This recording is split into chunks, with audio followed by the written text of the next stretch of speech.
Hello, this is Vic and Verdoni, and we have 6 lovely Chiantis here, some from the Classico region, some from Rufina, one from Colli Senesi, and we're going to do kind of a fireside chat, kind of Jimmy Carter-ish, and we're going to sit and we're going to talk to you about these 6 Chiantis. And you know, Chianti's come a long way, and people often assume that Chiantis are like those of the old. The pizza parlor Chianti with the red tablecloth, your mom and dad brought you there, you brought the bottle with the straw around it, you brought it home, you melted the candle in it, and then your older brother or sister took it for their room because it was very hippie-ish and they thought it was cool.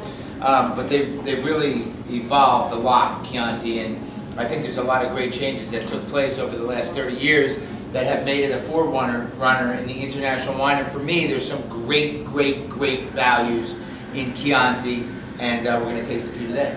Let's do it. Now, Tony, you're a professor, you taught Latin and Greek, and people get, I know you're not a geography teacher, but people get crazy with Chianti. They think Chianti is a grape. What is Chianti?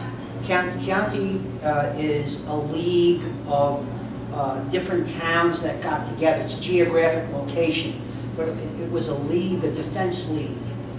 You know, because the people were always fighting against each other in the area. Right. So that's how Chianti came about. It's geographic. And the main grape of Chianti? Sangiovese. Sangiovese. And I think people are confused. They think Chianti is a wine. It's a geographic area. The main grape is Sangiovese. First one we have is Castello di Farnetella. It's a Chianti Colli Senesi. So it comes from one of those eight zones. Castello di Farnetella, Chianti Colli Senesi. It's owned by Felsina, one of the key houses in Chianti Classico. And this is across the street.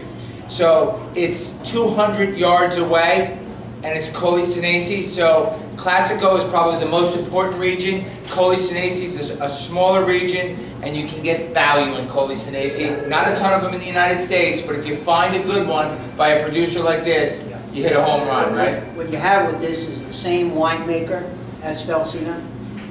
It's bottled at Felsina, and the geography, it's right across the road. It's just out of the delimited zone of Chianti Classico, so the geography is very good. And what I like about this, Chianti Colli Senesi is actually a fairly large area, but most of the red wine that's made in that area places Chianti at the lowest rung of the ladder. Right. For example, in Montalcino, which is part of Colli Senesi, they make Brunello di Montalcino and Rosso di Montalcino, and the most average stuff they make is Chianti Colli Senesi. Right. And this is the way it is in the other towns in the Chianti Colli Senesi area. But Farnetella only makes Chianti Colli Senesi. By a great producer. Great producer. And this Colli Senesi has 92% Sangiovese, the main grape, and it has 8% Merlot. It's fresh, it's light, it's fruity. Modern style. And the thing I like about it, it's ready to drink now. The acidity usually associated with Sangiovese. That Merlot takes a little bit of that acidity out there. I would drink this any time of the day, and absolutely, it's probably under $20 in a retail store. Yes, exactly. Felsina is much more expensive. Correct. So you're getting a lot of the same characteristics at a great price. That Merlot adds a little bit of color.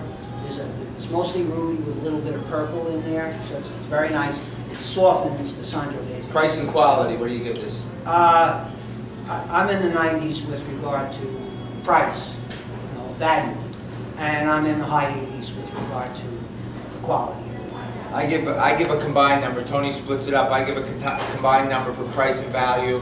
My number is 90 points for price and value. Tony's in the high 80s for quality, and for price he's around 90. So Castello di Farnetella, Colli Senesi.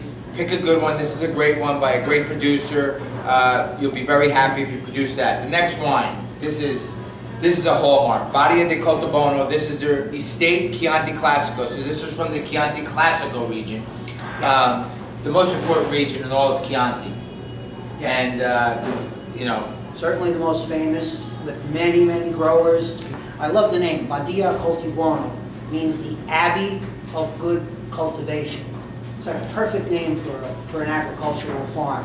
And they're organic grapes. And we have some of the Chianti Classico Reservas from the 60s in our wine cellar, and we did a tasting with Emanuele Stucchi-Panetti, who's the owner of Coltibuono, and we did a tasting with them, and that 1964 was on the tasting list, and it was spectacular. It was still alive, and it's still very drinkable. This wine is Sangiovese and Canaiolo, which is an indigenous grape to Tuscany, to the Chianti area, and again, it's added to the Sangiovese for a little bit of color. This wine, unlike the Farnetella, is aged 4 months in large oak, and then the rest of the time in stainless steel. This wine sees 12 months in oak and 6 months in the bottle prior to release. So more aging, a more substantial wine, but again, more expensive, but a very, very, very good quality from a very reputable house. And how would you rate this wine for quality and price? Well, I'd like to give it a little more time. I would be in the low 90s on both. Low 90s. Because I think, given the fact that this is a wonderful estate, it's priced in with the moderate price Chianti Classicos. It's not overly expensive.